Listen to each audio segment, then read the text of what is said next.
Right. First thing, if anybody has any leftover homeworks, I think I emailed everybody out who may have had any leftover homeworks. Get them in. You can either email them or post them to the Blackboard, or basically get them to me by the end of tomorrow, or tell me exactly why you need an extra day or so. But yeah, just let me know. That's that. All right. Now, the plan for today is just to pick up with what we started with last time, which is just cultural relativism. And last time was, what is cultural relativism and why should you think cultural relativism is good? And then today is going to be problems with cultural relativism. What was cultural relativism? Anyone think they can give the definition? Not that. No. Oh, no. Sure. No worries. Respecting different cultures, no matter their customs might be. Yeah, so part of it is about respecting cultures, but it's actually a little bit more than that. It's not just that you should respect them. It's a bit stronger. It's that not only should you respect them, it's that what they think is right for them. So it's not just that from the outside we respect, but we think like, oh, you're a little bit different and maybe doing it wrong, but we aren't sure and we'll respect you. But rather the way you're doing it is correct for you, and there's no fact of the matter of what's actually right for you other than what you think is right. And I, from the outside, don't get a vote on that. And then what did we say that the reasons for it were? One of the reasons was this: it's about respecting cultures and an anti-colonialist sort of feeling of the colonialists were wrong to go to other places and say those other places were backwards and wrong and didn't know what to do. It's rather that they were just different, and some of the things they did from the outside may have looked terrible, but you don't get to say that it's objectively wrong from the outside. The other thing we said is, the other motivation for it is, we can all imagine ourselves being born in a different place, to different parents in a different culture. And if we were, we would be just as convinced in that culture that what we were doing there was correct, as we are here in this culture, that the way we do it is correct. So if we were born in a culture in which there was a king and we believed that the king was appointed by God and that's the only way a government should ever be, then in our society, we would be just as convinced that a monarchy was correct as we are today that democracy is correct. Maybe you could say that there's no fact of the matter that. All this sound familiar? That's all good? All right. Problems with this view.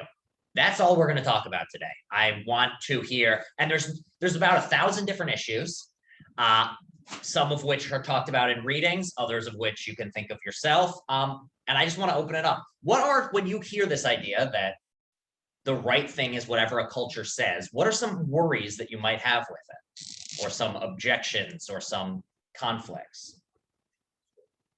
I don't really know how to try. Yeah, go for it. In different cultures, there can be like a powerful in one of those cultures, and then they decide what's right when it's not any. So I think it's not right. I think there's an issue here of just like what you're pointing to is very often in a culture, what gets decided ends up getting decided by the people who happen to have power in that culture. And then so it doesn't end up being the case that what the culture does in some sense captures the values of the culture. It's rather that what the powerful people in that culture are doing is determining what everybody else does. And you end up with this weird case in which, so one issue is, so I think you actually touched on two different issues here, Netta. One is sometimes practices don't reflect cultural values. So if you've got like 5 people who happen to have all the power and they decide what's right and wrong, then what ends up happening is you look from the outside and it might look like this culture values this culture loves human sacrifice, when it's really just 5 people. The king loves human sacrifice. So that's one issue. But I think there's another one, which is, imagine you've got a culture or a society in which you've got 5 very powerful people, all of whom think that crime should be punished very rigorously, and if you commit theft, you should get your hand chopped off. But everyone else in the society thinks that you shouldn't, that's too strong. It's just an overly angry way of doing justice. what counts as the culture in this case? What would you, how would you describe this culture? Where is the culture? Who's a part of this culture? Is it everybody? Is it just some of the people? Is it also their neighbors over here? Do you see what I'm getting at here? The idea is basically, how do you define a culture? Let's go with the United States today. What are the views of, say, I don't know, wait. Well, it's circles because it's like it's a nation and then it's a like I forgot the word, but like there's different groups within the nation and then within that you have like also like family code like things in groups, so it just goes down. I guess a better way of putting this is which culture that you're a part of defines what's right. So here's an issue of just like, let's go with the United States today. Do we want to say that the United States is one culture? On one hand, you kind of want to say like, yes, American culture is a thing. We all wave our little stupid flags around. And so you might want to say, yes, it is. But then you look and say, well, then what's the morality of American culture? Well, according to American culture, is abortion morally okay or is abortion morally wrong? Well, it looks like depending on where you are or who you're asking, you're going to get different answers to that. So it seems like cultural relativism is assuming that you can just define the culture as this is what the culture is, what the culture says. And yet it seems like which culture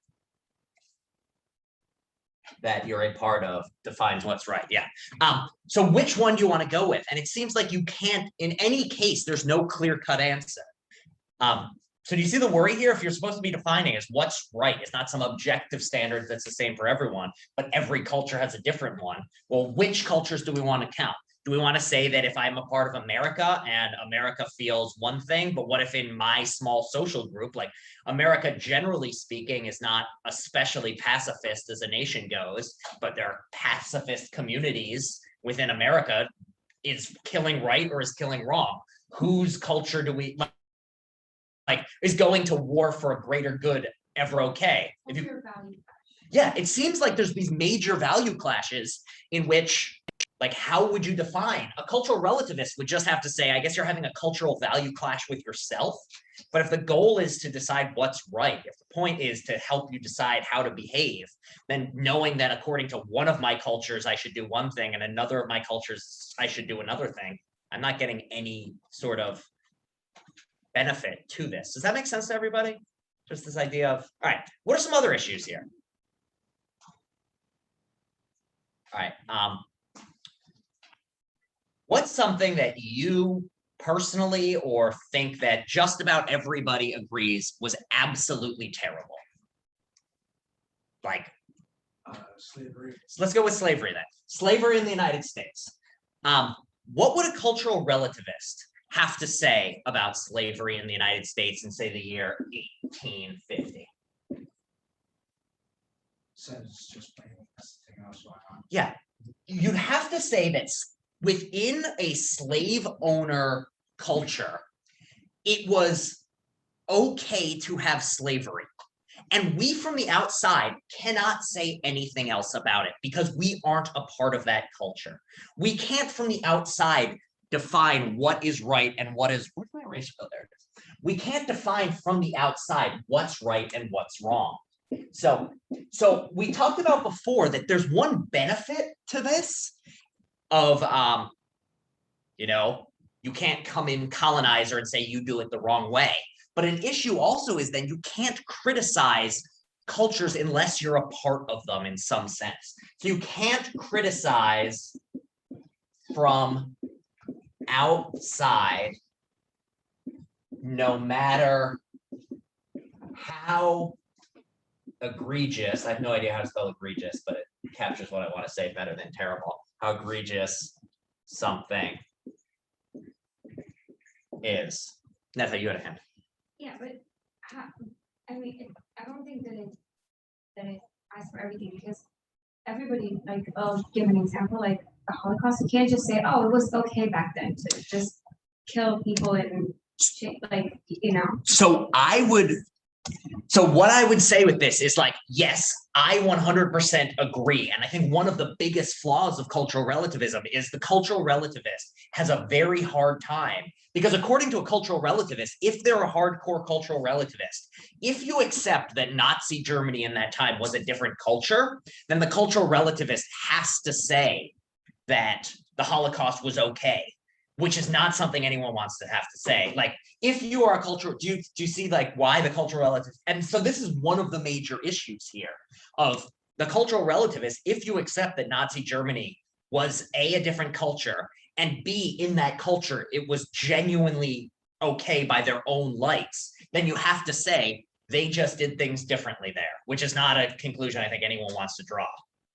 That's one of the major, and I think that's one of the major flaws of this. Now, just to play devil's advocate here of like, how might a cultural relativist get out of this? Because I think there are things, like to take the Holocaust example, I think a cultural relativist can try to find ways in which they say, like, we are allowed to criticize the Holocaust, even if I'm a cultural relativist. Like, I accept your intuition that the Holocaust is clearly wrong, but I'm a cultural relativist.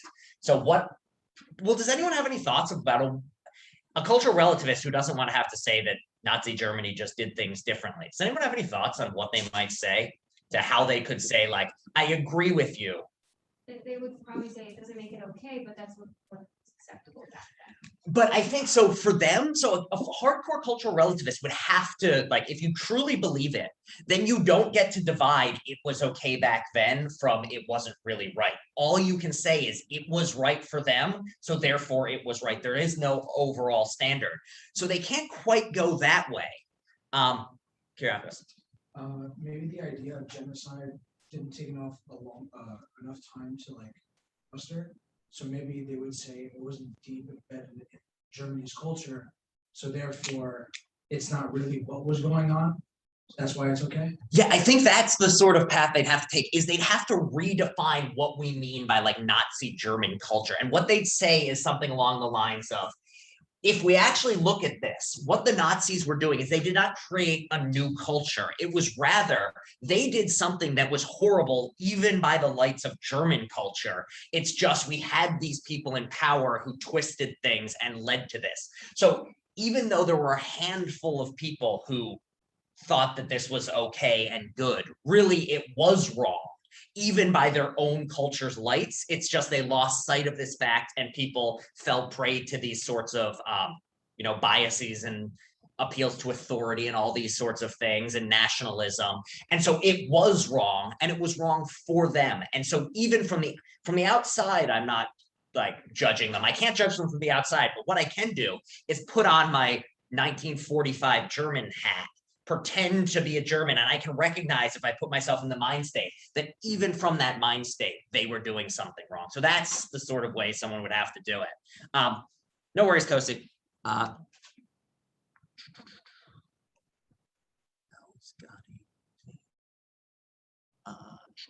Awesome.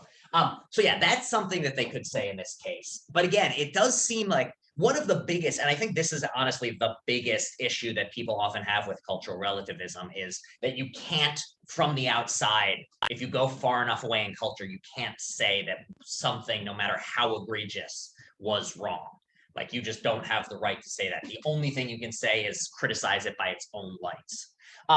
Another thing which is closely related to this. Well, does anyone have any other issues they want to bring up? Because there's tons. And that's something brewing. Yeah. That, like, I've always understood culture to be like, I'm Colombian.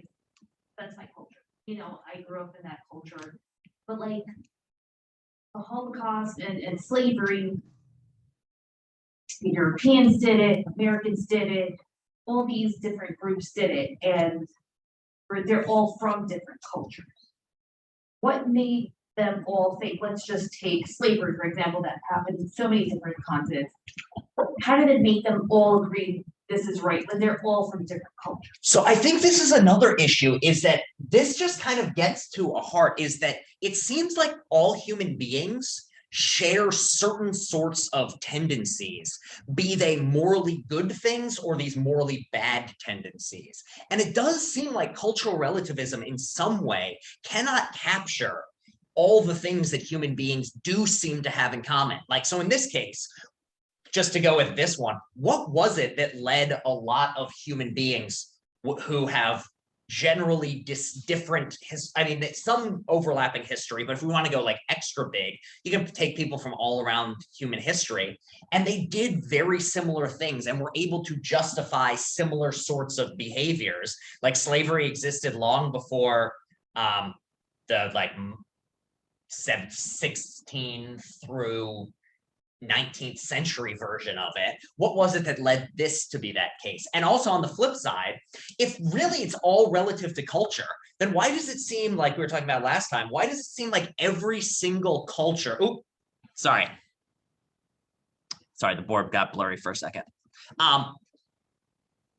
So I think a problem with this is like, how is it that every society, if culture really is relative, then how does every society have like a prohibition on murdering in-group members? Like, why would that be the case if it's just a matter of culture? Shouldn't we expect there to be cultures in which we would just, kill everyone indiscriminately? Maybe just like more specifically with slavery, there's like a financial gain. I mean, and that's what Kosi says. Human nature is there's this desire to feel superior to the outsiders. I think that's definitely a part of it. And so in these sorts of cases, I think with the slavery one, you can definitely there's a question, I think that actually touches on a couple different things. One is if every one of these groups is like a Western European Catholic culture, and there was the Dutch variety of it and the English variety of it and the French variety of it, do we then have to say that the reason why is that they really were one big culture, when really you don't want to say that the French and the Germans are necessarily the same culture?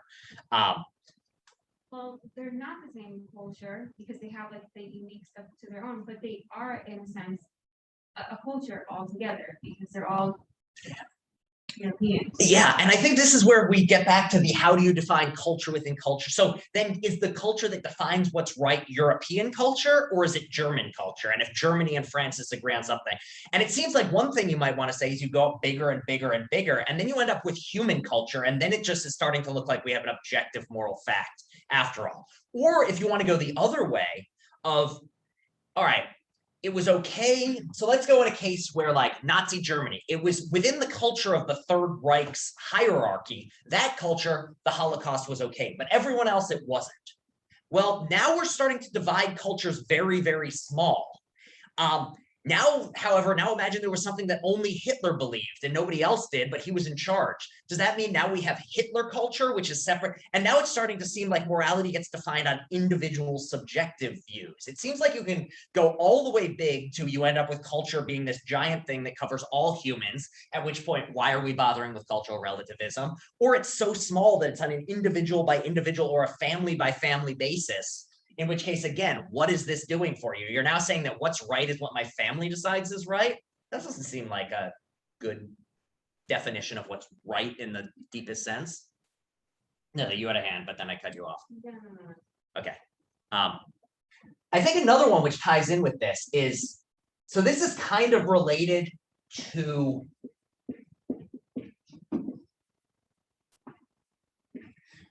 this is tied in with number 3. You can't criticize from the outside. Another issue is you can't progress. Moral progress isn't possible. So I think most people want to say that a culture or society, the way an older society did something was worse than the way we do it today. So or we're morally better in some ways than other cultures were. So for instance, torture used to be a common type of punishment, all sorts of crazy things. You did something wrong and we burned you alive and all sorts of other things. We now look around and see we're not burning anyone alive. Therefore, in some sense, our society has gotten better. But a cultural relativist doesn't get to say that. What would a cultural relativist say about, say, a society, we can trace our history back to like Western civilization, we can trace it back to like ancient Rome. A lot of our laws still come from ancient Roman law. But in some ways we want to say we've progressed morally from the Romans. We're not crucifying people anymore.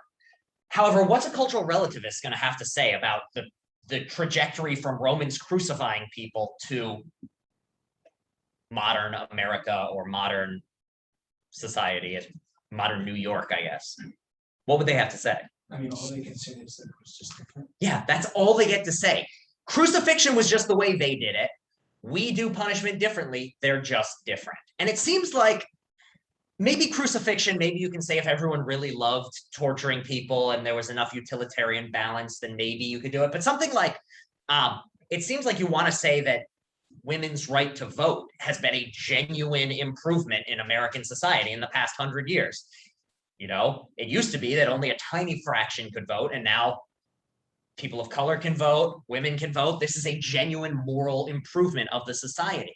But depending on how you define culture, a cultural relativist might have to just say, well, they did it differently than we did. Or they, you know, a society when it used to be that women were treated worse than today. To be clear, I'm not saying today is perfect, but by any means, but you know, you go back to a time in which it was worse. Well, you don't get to say we've made progress on that front. All we've done is change culture somewhat. And that seems very unsatisfying for a lot of people. I find it like, it seems like I want to be able to say there's been genuine moral progress. Now, one thing, again, just to play devil's advocate here on behalf of the cultural relativists, I think they could say, maybe you can describe progress from inside a culture. So what you could say is, say, the reason we've improved, like we in American society, we can say that we've improved and it's been a genuine improvement to have women vote is because it's one big culture, American society. And the reason that it's progress is that we've always had certain general things like every human being is valuable and life is important. And then we're also, you know, treating over half the population as somehow lesser. So maybe you could say progress can be made from the inside. You can judge like we used to do it this way, but we don't anymore. And from my own lights, like I used to contradict myself and now I look back and see like now I've improved in that way. Does that make sense? Just like make my own views, but it doesn't seem like that's really the most satisfying notion of progress. All right, other issues. Anyone else want to start throwing some up here? We've got infinitely many. Religion. Yeah, so what about religion? I think it's a little bit of an outlier because I think cultural relativism relies on who it affects, and I think many people with different religions can harmoniously slave. But Yeah. It's also an example. Just it has shown examples of conflict. So I think that there's a few different things with religion. I think one thing it does is the culture thing is like it's an extra way in which it's difficult to define.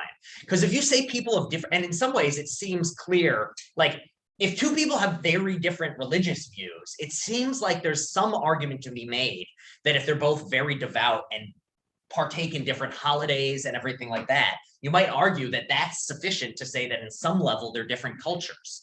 And yet you don't want to say that these people who live side by side and of different religions are,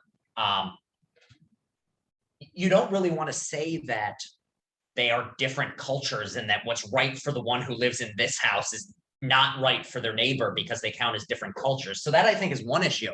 And then the other one is if you have a genuinely like divided society in which people have different religious views and they're fighting about it, then it seems very difficult to even make sense of how to describe what's fighting. So imagine you have a society that's like 50% A and 50% B, and these people believe one religious thing, these people believe another religious thing, and they're fighting about it.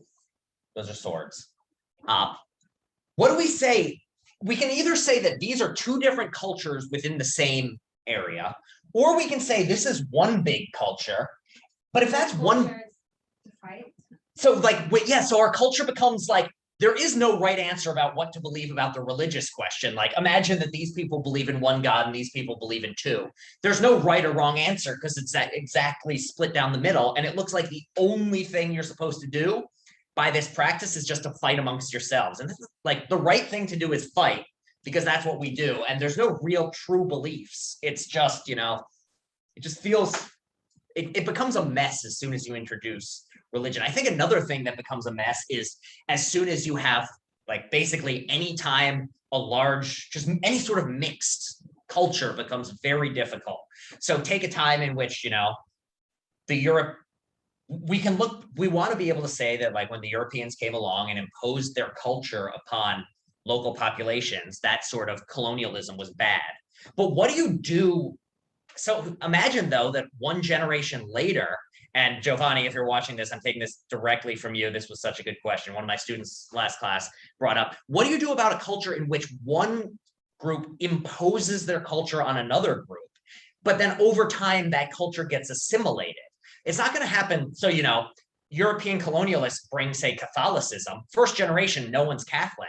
But over time, more and more of the population will convert. And now we have large countries in South America, or South American countries with majority Catholic populations. At that point in which it was transitioning, what counts as their culture and what is right in that time? If you've got half the people who are still following the old views and half the people following the new ones, does that mean that this half is right for them and that half is right for them, and there's no fact of the matter in this moment of transition as to what the right views are? It's just kind of shifting, and that this group that thinks they're right isn't right, and they're not even right for them because their culture's mixed in this way. It's just, again, it becomes impossible to define these cultures. But isn't it that in cultural relativism, there's not one thing that is true? So in a way, it does make sense. Like they're right and they're right too. Like either way. But I think the issue would be like you have to say that. So from the outside, you want to say this is one. So if you define it as two separate cultures, you'd say it's fine. Half the people who live here at this time, even though they're interacting with these people, if they are following the old ways, they count as a different culture than these ones, even if they live in harmony. But if you define it as the whole culture is like post-colonial Mexico, or like post-colonial Aztecs, one generation after the Spanish conquistadors came, seems like in a lot of ways you want to say that's one culture. But if part of the people have converted to Catholicism, the others have not, then if you define it as one culture, then your definition of what's right in that culture is there is no right answer to what the correct way to worship is, because half your population does it one way, half does it the other. It just seems like cultural relativism is great on this abstract assumption that we can define culture clearly. But when you get in the nitty gritty, defining culture becomes so messy. And religion, I think, is one of the things that makes it especially messy, because religion overlaps with other culture, like ethnicity, and in complex ways. You can have people who, in a lot of ways, are the same culture, but different religious views, people who have the same religious views, but in so many other ways are different cultures, and it just becomes a mess. Would you say the main answer to cultural relativism is geological borders? Like, let's say two groups find themselves believing different things, they'll either have a war and then divide themselves into two borders on the map. And do you think that's just one way to solve it, so people can live on their own? So I think one thing that has happened, of like one of the main motivations behind cultural relativism, was when people were neatly divided in these ways. And so you'd have like a cultural relativist could point to it and say, what we have here is one culture, another culture. They go to war, there's no right answers for a little bit, and then they either separate and stay in different spots, or you have like, say, imagine if in the American Civil War, it had split and the South had won, then you could say like, during the time of the war, there was no right answers in American culture as to what slavery was, but after the war, in the North, it was wrong, in the South, it was right. So I think that's one thing, but I think the idea of geographical borders is even more important nowadays, because usually we think of culture as it used to be defined by the people around you, and culture was very connected with who you were with, because those were the only people you could talk to. But how culture gets even harder to define nowadays, because like, how do you define what culture you're a part of? You might live in New York, but if you spend you spend most of your free time playing video games, like, does gamer culture get its own definition? And what if the people you're interacting with are halfway around the globe and you're playing with them online? Now, are you part of the same gamer culture, or are you a part of American culture? And what if gamer culture has slightly different values to American culture, which I think, is one of the major issues, is that gamer culture has become like truly problematic and offensive in many ways. And so like, how do you and I say this as somebody who plays a lot of video games. So like, I've seen the good and the bad of it. I've spent my hours on Twitch. I've seen the good and the bad of the internet worlds. But yeah, so like, it seems like even more so thanks to the internet, cultures are overlapping and harder to define. And even more so, you're part of many cultures simultaneously. And you even more so have this issue of like, you would never have a case 50 years ago of like a Orthodox Muslim in Egypt and a very atheistic person in New York also being a part of the same like social group. And now they are, thanks to the internet. So I think that's another major issue with cultural relativism and like geographical borders. Makes things so hard to define. That is terrible writing. I need to write this again. Even I'm embarrassed by that one. Makes things so hard to define. And then I'm going to write, after religion, I'm going to put up 6, which is internet.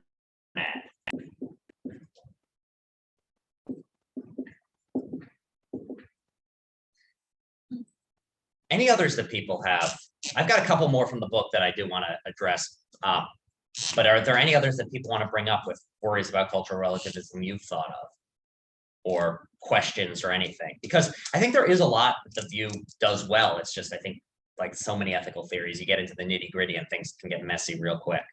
I don't know if it's kind of similar maybe to the first one, but it's like, it's a way to justify, really not so great things. Yeah, I think that's another worry. And this kind of ties in with, I'm going to take that. So one issue tied in is like, it seems like if you're a cultural relativist, you end up being able to justify just about anything if you can say it's part of my culture.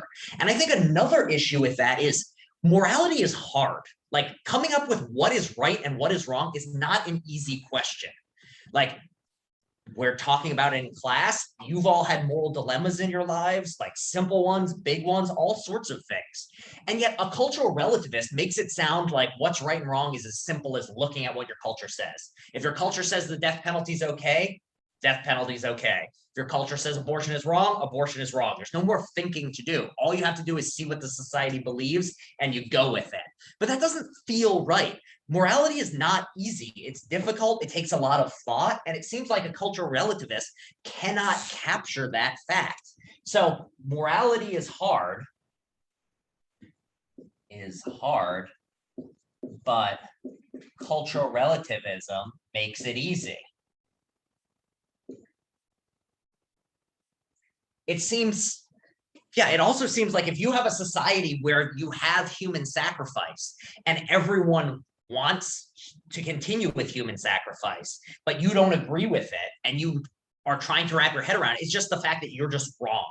Like if everyone else is on board and they're okay with it, then you're wrong. That's the end of it. And that doesn't feel especially satisfying to most people. It's just like simple in that way. So these are all the like general sorts of straightforward issues that I've thought of. You've all touched on all of them. Does anyone have any more? The other main way that cultural relativism gets criticized is similar to Nat's idea of just like when you look around, the real motivation for cultural relativism is that the world is very, like, it looks like people have very different values when you look around the world. You think this culture values one thing, this culture values another. But then when you take another view, you can start to see that maybe it's not as different as we think. There are all these cultures that have similar values, have done similar bad things, similar good things. And if there's this much similarity, why is it that we should think that there's actual cultural relativism? Why not just think that these cultures are sharing some value system, and really the cultural differences are really quite minor, and it's really the big picture ethical things are shared. And so that's the last thing. The book talks about two like specific ways in which this is the case, or the reading talked about two specific ways in which it's the case that I think are worth talking about. So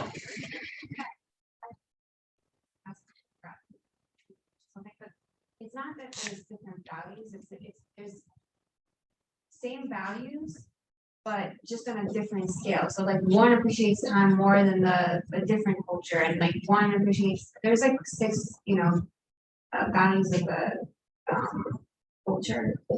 so same values, no different. What's the best way of putting this? Different, same or different. Here, it's not different moral values, but different. What's the best way of putting this? Different volumes, or different scales, but different weightings, like different volume / scale / weightings. Degrees. That might be the best one. Different degrees. So the idea here is, and this actually wasn't what I was thinking of. This is great. The idea is that if you actually look around, maybe it's not that big of a difference. It's just slight differences. If you look at human beings, like, we differ in height, but generally speaking, we all fall within a scale, and like the general, you can define human beings generally speaking in terms of being in a general sort of height. So in the same way, maybe you've got cultures that they all value, say, security. It's just that a different one values privacy slightly more than it values security, while another one values security more than it values privacy. So really, from a bird's eye view, they're really not all that different. Or you might look at two religious groups and say, like, this one's views on, you look at two religious groups, and like we talked about last time, they might respect the dead differently. And one of them might do it more because they value, say, food is of higher value in their culture. So the thought of eating a dead person is more valuable. While another one, it's more about, like, that is not something we do, you bury them. But really, from a bird's eye view, everybody respects their ancestors and like treats people with respect and doesn't dispute that sort of thing. So it's actually divided. It's called the Hofstad something. I forgot. I can't read it, but it's like individualism versus collectivism, power distance, uncertainty, masculine versus feminine, high context, low context, and something else. Yeah, so like different like there was another philosopher. There's like 6 different values. And he like divided cultures, like put them on a scale. Yeah, that I first, individualism versus collectivism.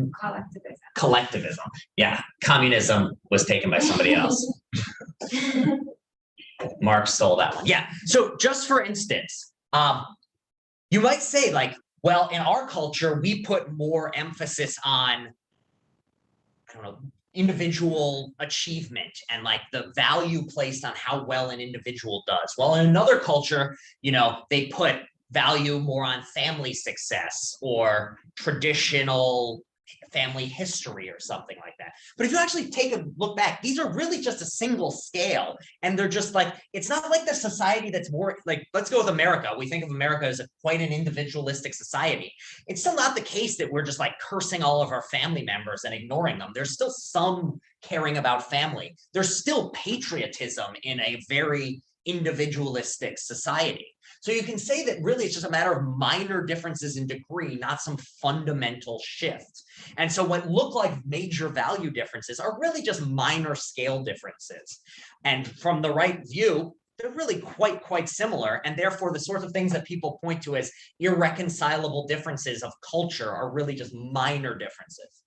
Can't you pluck out one huge overarching theme where you can say that individualism pertains more to capitalism here in the US, collectivism pertains more to, let's say, socialism in Northern Europe? Yeah. So maybe that's like an overall arching thing that people can look at and it separates large amounts of people immediately, or through time it has established some sort of viewpoint. I think maybe that's, you can say that there's one overarching thing. Yeah, and I think that you can say that, like, and yes, I agree that you can divide things general, and yes, capitalism and individualism tend to go hand in hand, and socialism and collectivism go hand in hand, and I think that it is, generally speaking, like, useful to like describe things in these sorts of general ways. But I do think, going back on this other point, like, even when you look at like communist Russia and things like that, there were still a lot of cases of like behaviors that you'd look at and be like, that is a much more individualistic behavior. So I do think, like, I don't want to dispute that there are cultural differences here. And I think that you can say, like, individualism, capitalism, these sorts of things often go hand in hand. And then on these sorts of cultural sliders, I guess you can, and I don't mean like little miniature burgers, I mean like the things you slide. Why are those called sliders?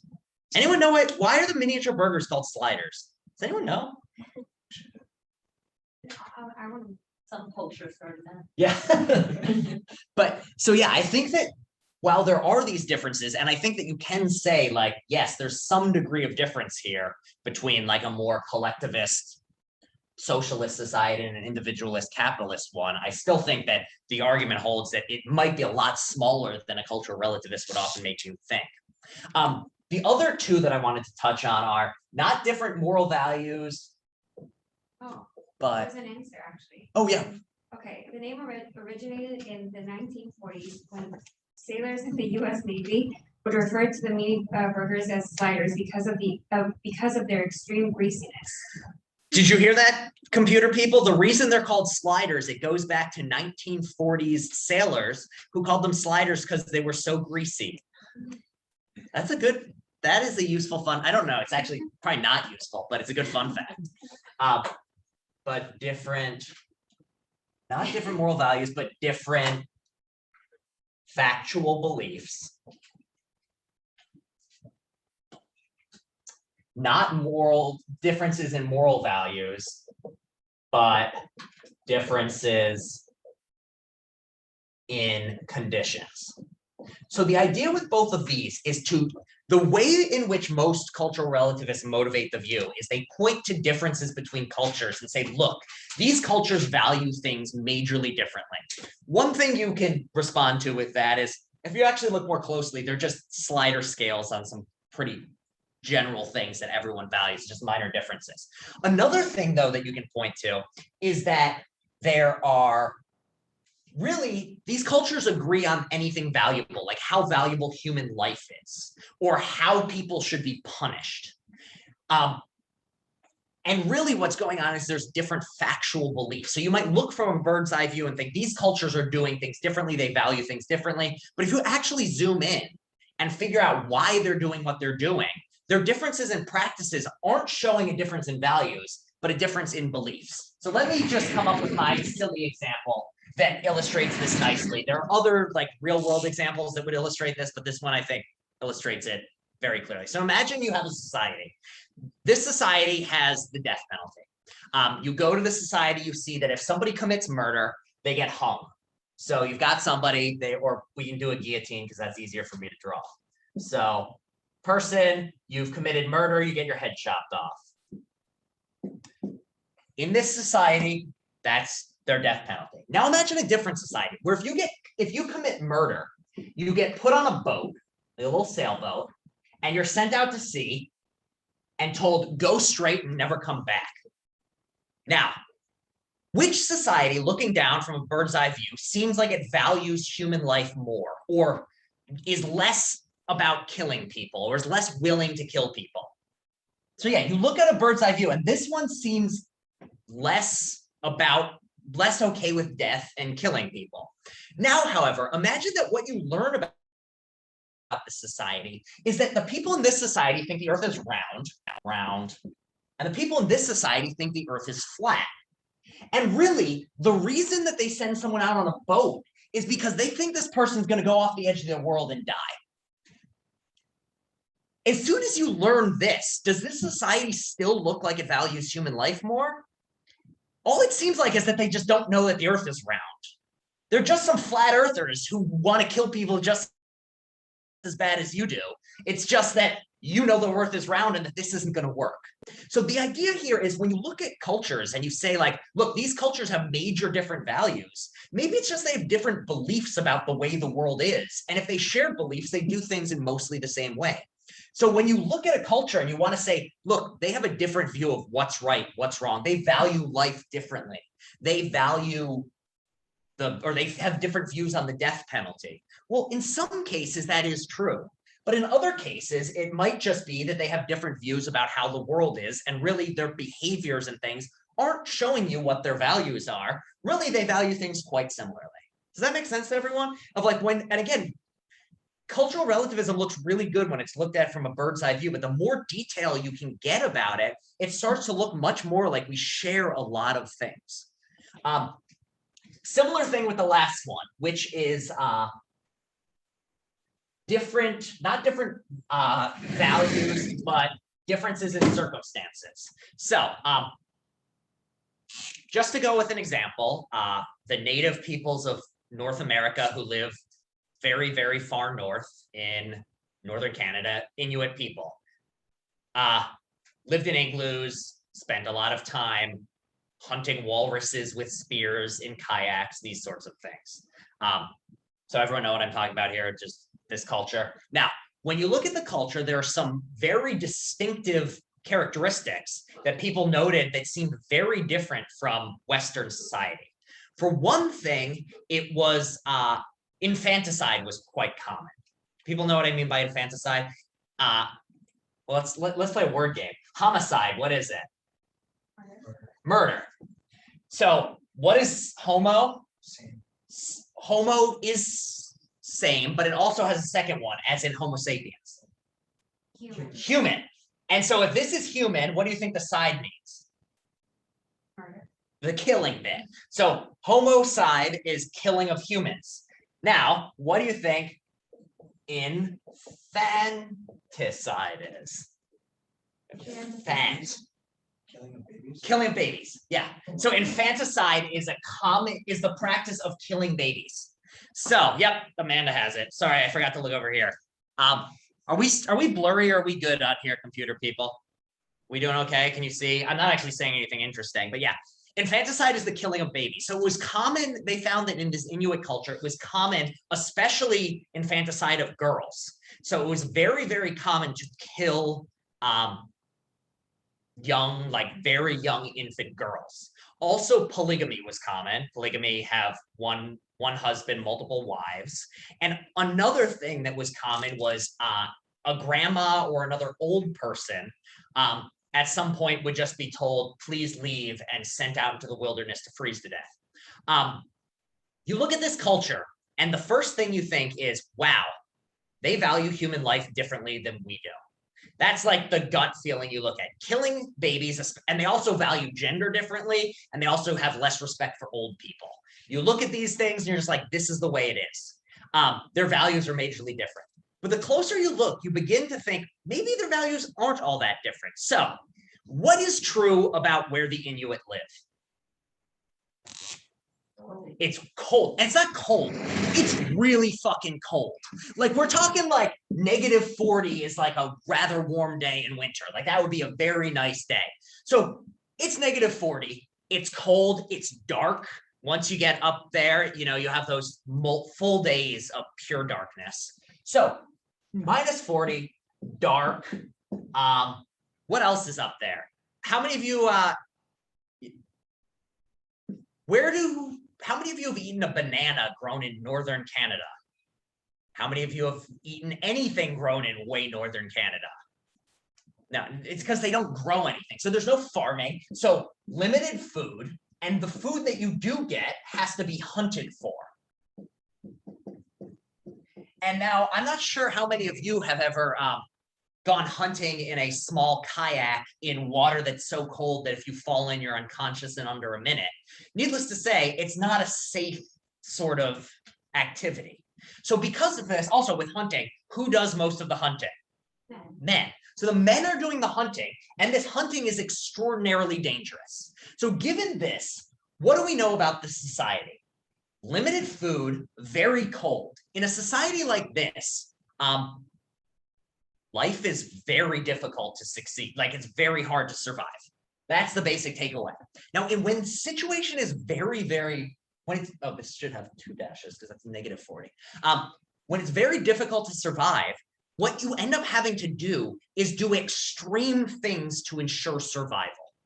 So in a society in which the men are hunters, men are hunters, therefore more likely to die as adults in hunting than women are in hunting. I mean, women will die in childbirth, but this type of hunting is extraordinarily dangerous. Not only that, you probably only at a given time have enough food. I don't know, I'll pick a random number. You only have enough food to feed 50 people because it's so hard to feed this group. If you end up with more people than this, not everyone's going to be able to eat. You are going to have people dying. And in fact, if you try to split, say, enough food for 50 people 100 ways, then it's not just that some people are going to die, everyone's going to die because everyone's going to be malnourished. So in this sort of situation, now start to rethink about the practices that you see the Inuit people in this culture engaging in. Infanticide, especially of girls. Why would that happen? Would it be that they really don't like young girls, or what would be another reason? Here. They would just take from the food source instead of making more of it. Yeah, so here's the thing. In modern American society, say you have 2 kids, and then you have an oopsie and you have a third. You never wanted that child, but you decide, you know what? I have 2 choices. I raise this child, or I murder my child. If you murder your child, the other option, if you decide to raise your child, what happens? You could. The child, you will be a bit financially trapped. You might have a harder time. You might have to pick up another job. But the child isn't going to die. And more importantly, you're not going to die. However, in another society in which that child is born unwanted, what now happens if that child is raised? It's not just that the child, is a minor financial burden. It's rather that child's very existence puts everybody else in the group at risk. It's not just, you're not choosing between raise my child and kill my child. You're choosing between kill my child and kill everybody. And that's where it begins in those extreme circumstances. Also, if you always need hunters for food and your hunters are dying a lot, and the ones doing the hunting are men. Now, you might say, why aren't the women doing the hunting? I don't know the culture. Maybe there's a problem there. But from the outside of, if you are churning through 1 male hunter a year, or say you're going through 2 male hunters die a year in hunting, and 1 woman dies a year in childbirth, over time, you're going to end up with more women than men, and you're eventually going to run out of hunters. So maybe it's not just that they're infanticiding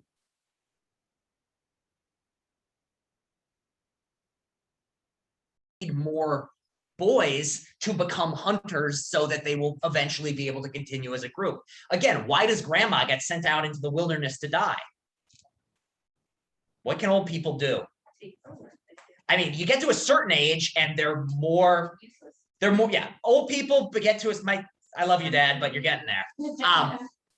You get to a certain point, and in a society like this where it's about hunting, a lot of gathering, physical activity, you get to a certain age and you are now just a mouth to feed. So in this sort of extreme situation, you can begin to see that when things get extreme enough, your values don't have to change for your behaviors to change. Rather, if the conditions are crazy enough, you will do extreme sorts of things for the greater good and for someone who really wants the most people to live. In America, that means never killing a baby. But in this society, it means occasionally killing a baby. To go with another one, I think very few of us today, if I were to offer you a piece of human meat, would eat it if I just were like, hey, you want a piece of human meat? Organically sourced, small batch, human. Most of you would probably say no, but we can imagine an extreme situation in which, yes, of course it's organic, Kosi. I only serve organic human. But we can all imagine, I think, an extreme enough case where at the very least we consider cannibalism. Are people familiar with the story? Now, not everyone would. Are people familiar with the story of, I think they were either Chilean or Uruguayan rugby team in the 80s, 1980s? What's the story here? Didn't they crash in the mountain? Yes. So here's the Andes Mountains. The Andes Mountains are very big, very tall, and very hard to live in. So they were this was like a national rugby team. They were flying across the mountains and their plane crashed. So that's the tail of their plane sticking out of the mountain. In this crash, some of the people died, but a lot of people survived. However, they were stranded at the top of the mountain. After a couple, I think it was about a week, no one found them and the search was called off. Their radio, I think, was still working in the plane, but like one way or not the other, or they just knew that like the policy was after a week, no one would be coming. So they're up here on the top of this mountain, however far away from civilization. And they knew there's nobody going to be coming to us. The only way anybody's getting saved is if we send people out to civilization and tell them we're here, we need help. However, it was supposed to be a short flight, so there wasn't food on this plane. The only source of sustenance available were the dead bodies of the people who died in the crash. And so the people on this plane came to the conclusion of, we are either all going to starve here, or some of us will eat this human flesh. We will walk down to civilization and tell them we're up here. Some of the people were like, I can't eat human, I will die. And those people starved to death. But the people who ate the human successfully hiked down to civilization, got a rescue up, and some of the people who stayed up here survived by eating human on the mountainside. So in that, like, these are not cannibals. These are not like Hannibal Lecter style people who are eating people for fun. These were ordinary people in an extreme situation. And I think even if we couldn't do it, or we have the strong disgust reaction, which I think a lot of us have, we can at least, like, we don't look at these people in this extreme situation and say they value human life necessarily differently than I do. I wouldn't be able to do it, maybe, but those people, in that extreme situation, they did what they had to survive. And in that extreme situation, maybe it wasn't wrong for them to do cannibalism. Maybe it's still disgusting. Maybe I couldn't do it, but at least it's not the same sort of thing. So that's the other idea, is when you look at cultural differences, maybe they're not so much cultural differences about how they value things as where that culture is. If you're in a culture in a lush rainforest, you're going to have different views on things than someone who lives on the top of a mountain freezing. So the takeaway from this is we've had two objectivist moral views, utilitarianism and deontology. We said that both of those views have some value to them, but they're not perfect.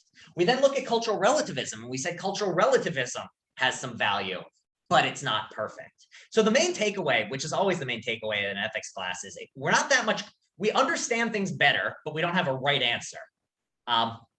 But now that we understand things a little better, what we're going to start doing next week is looking at like applied ethical topics. So these are going to be things that are like everyday concerns in which we apply some of these ethical things. And really, we just pause and ask ourselves things in our everyday, because in our everyday lives, we don't often pause and ask, is this thing that's happening actually morally okay?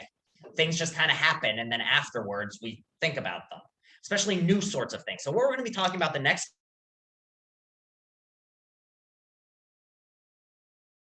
So basically, we don't spend enough time talking about the ways in which the internet causes major ethical issues. They're starting to a little bit more with Facebook and fake news and things like that, but there's still a lot of stuff that doesn't get talked about, which is worth talking about, and I think really interesting. So what we're going to be discussing next week is privacy stuff. Basically, your phone is following you always and building a profile of you. Should you be worried about it? Is it wrong that they do this? If so, why? If not, why not? And if it is wrong, why the hell are we letting this happen anyway? If we're really that concerned, if I am concerned that Target finds out that I'm pregnant before my parents do, then why aren't we actually that mad about it? That's a true story. We're going to talk about that one next week. A case in which Target was able to identify that a woman was pregnant before her parents knew, based on her shopping purchases. Yep. Yeah. So that's. Oh no, she bought unscented hand lotion. What? Oh. Oh yeah, it's like really, we'll be talking about data mining next week. Yeah, it's like really impressive sorts of stuff of like based on, we'll talk about it more next week, but it's going to be, it's basically the idea is if you look at what all pregnant women who are on the pregnancy database buy, and then try to find patterns in their purchases, then you can use those patterns predictively to see based on this, if other people buy things that fit that pattern, then you have a decent idea that that person is pregnant. You can start sending them coupons. So that's, yeah. It's a silly question. What's the difference between everything we're learning in culture and just their discretion? You know, like in this case, it was a survival situation, so they decided to eat their dead members. So I think so you said that is a silly question. That is a great question and a very substantive, I'm not really sure if there's a clear answer to it sort of question. And I think one of the things that a cultural relativist is going to try to put more and more into culture, I think. But what we see here is it looks more like, in a lot of cases, how you apply your ethical views end up being a case by case up to your discretion. And in these extreme cases, so things that people might say are cultural ethical differences are really minor differences in how people apply the discretion they use when applying their ethical views, their general ethical views to a particular situation.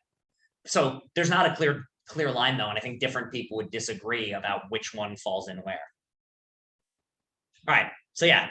Think of the creepiest thing Siri's ever done to you or that the internet has done to you, and we'll talk about it next week. All right, have a good night. All of you computer people, I have you marked down as here. Have a good evening. Oh, this week we actually have daylight savings, unlike last week where my previous class falsely told me it was daylight savings, and then I shared it with